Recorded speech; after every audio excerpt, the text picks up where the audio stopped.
Here are 5 things to learn from Chelsea to Luton Town 0. A very interesting game. I just got back from the game from Stamford Bridge. It was a nice watch to be back at the home ground. And yeah, it's the kind of game that you want to win 7, 8-0, or maybe 4 or 5-0.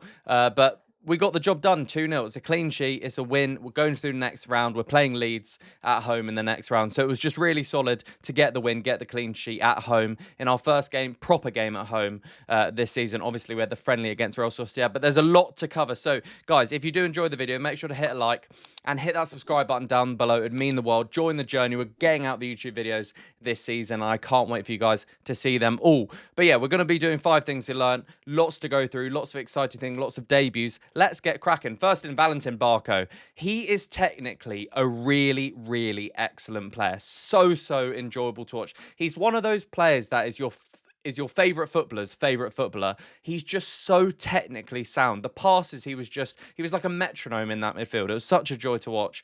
Some of the passes that he was just playing through the lines to our front three, our front two, the wingers, the striker. It was just really nice to see. And just throughout the whole game, he was just keeping that tempo set. I do want to say, with all the things we've learned today, with all the things I talk about in this video, do take it with a pinch of salt. I know it's Luton. I know it's not Premier League opposition. Let's just take a touch there. But it was still really nice to see him because obviously, with Barco, with him being Argentinian, with the whole Bellingham stuff, he was getting booed by the Luton fans as well. There's kind of this preconception about him. He's from Strasbourg, so we're just a bit worried. Is he Chelsea level? He looked really, really good. And I think he's going to be one to watch this season because he's not going to start games for us. He's not going to be our starting midfielder. He's not going to be the Enzo Fernandez replacement. But what he will be is he's an option at left back. He's an option at centre mid. When we're winning a game and we just want to keep possession of the ball, keep the ball ticking over, he is the kind of guy that you bring on. And I thought he was superb today. Really good debut. And with all the news about Enzo Fernandez circulating before the game, during the game, the fact that he just had a really good, no-nonsense performance was something I was really chuffed with. Number 2. It's going to be Mike Penders. A debut for him in a competitive game. It was really good to see him in goal. With all the Sanchez stuff, Martinez was announced literally 20 minutes before the Here We Go came 20 minutes before the kickoff. So for him, it is a high-pressure game. You've got to be thinking from his mindset, Rob Sanchez has just made a massive error against Fulham. He's just got the opportunity. He was always going to get this opportunity, even if Rob Sanchez had the best game of his life against Fulham. He got the opportunity. Did he have to make a save? Absolutely not. But was he put under pressure sometimes with some passes, some dubious moments? Absolutely. And did he deal with them fantastically?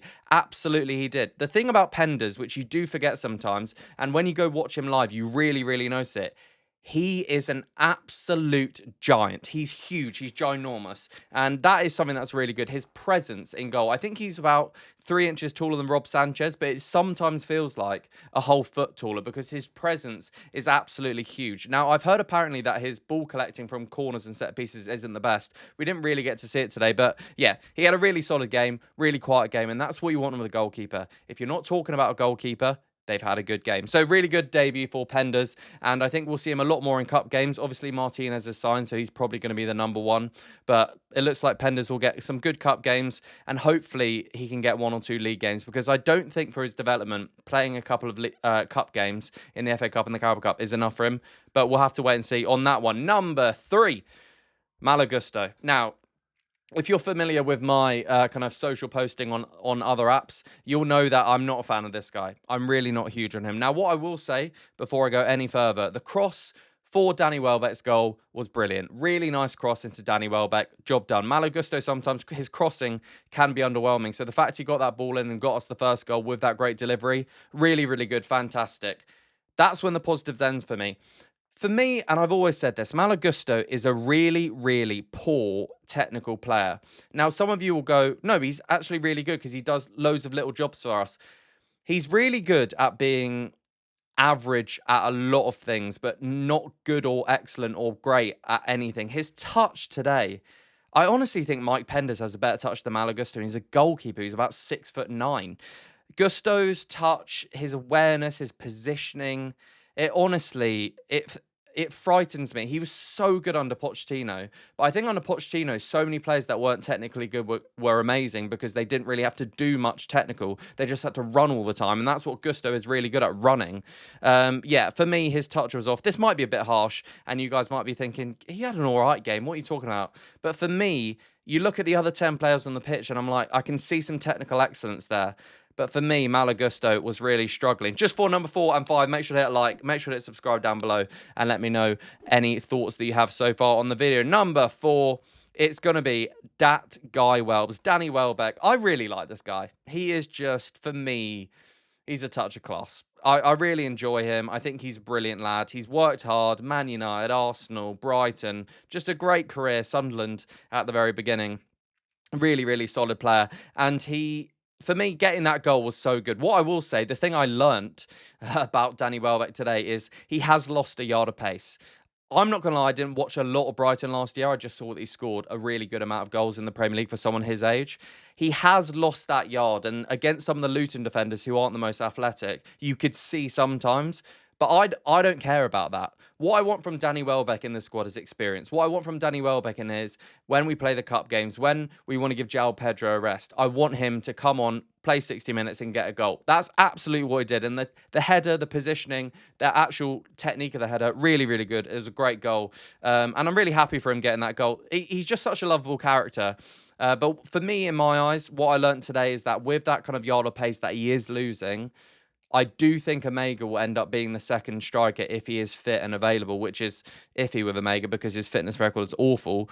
But Danny Welbeck, I think, will be the third, someone who's there just to kind of keep the morale up, but also do these exact kind of appearances. It wouldn't shock me if he started against Leeds, for example, even though they are Premier League opposition. But I do love Danny Welbeck. He's a top guy, and I'm really happy he got that goal. I'm thinking about getting him on my away or third kit. Let me know your thoughts on that. And then number 5... let's talk about Estevao Willian. I think he is one of the most forgotten players this season. People forget that he was the only shining light of last season. We came 10th last season. João Pedro was really good, but Estevao was the person who just got us off our seats, got us excited. And every time he played against Barcelona, the last-minute win against Liverpool, he was so exciting. We really, really loved to see it. And today, against lesser opposition, he just really showed it. I believe it's gone down as an own goal, but he basically scored. And every time he got the ball, he was just a technical level above the Luton players and really, really exciting. He's a top bloke, top player. And I really think, yeah, he's gone under the radar because obviously the front three is Morgan Rogers, Cole Palmer and João Pedro. In the back three system, when we play against good teams, it will be those three as the front three. So Estevao probably won't start in some of those systems. But seeing him today in that kind of right wing, right attacking midfielder role was really, really nice to see. He looked really exciting. Good taking on the man. Sometimes he lost the ball a bit, but I'm so okay with wingers trying something if they lose the ball. What I don't kind of care for and what I don't like is when they'll try something and then they'll lose the ball and they'll just like flip their hand in the air. What Pedro Neto does, for example. Whereas Estevao Willian, tracking back, looking good, looking solid and really enjoyable. But overall, it's a 2-0 win against Luton in the Carabao Cup and we can't complain whatsoever. It wasn't unbelievable, wasn't outstanding, but it was nothing lower than good. Really enjoyed it. So yeah, I hope you guys enjoyed. Make sure to drop a like, subscribe, and I'll see you guys later. Bye-bye.